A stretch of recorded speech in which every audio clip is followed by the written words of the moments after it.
একদল যে অপকর্ম করে চলে গিয়েছে, আরেক দল বাংলাদেশে সেই অপকর্মের দায়িত্ব নিয়েছে।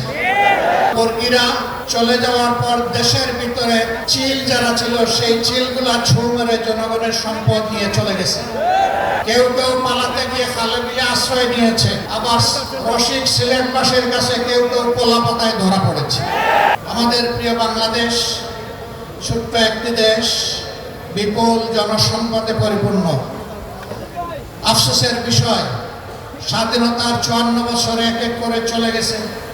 বাংলাদেশের মানুষ সম্মানের সাথে মাথা উঁচু করে দাঁড়াতে পারেনি, কারণ বর্গীরা চলে যাওয়ার পর দেশের ভিতরে চিল যারা ছিল সেই চিলগুলা ছু মেরে জনগণের সম্পদ নিয়ে চলে গেছে। দেশের সম্পদ লুণ্ঠন করে বাইরে পাচার করেছে, দেশে দেশে বেগমপাড়া গড়ে তুলেছে।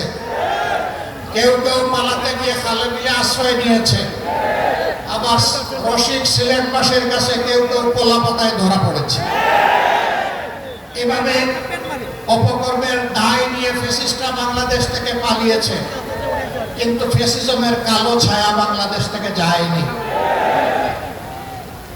একদল যে অপকর্ম করে চলে গিয়েছে, আরেক দল বাংলাদেশে সেই অপকর্মের দায়িত্ব নিয়েছে। একদল চাঁদাবাজি করার কারণে জনগণের ঘৃণা কুড়িয়েছে, আরেক দল আবার তার চাইতে বেশি শক্তি দিয়ে চাঁদাবাজিতে নেমে পড়েছে। একদল দখলদার বনতে গিয়ে জনগণ তাদেরকে প্রত্যাখ্যান করেছে, আরেক দল বেপরোয়া দখলদার হয়ে উঠেছে। একদল জনগণের জানমাল দিয়ে ছিনিমিনি খেলেছে,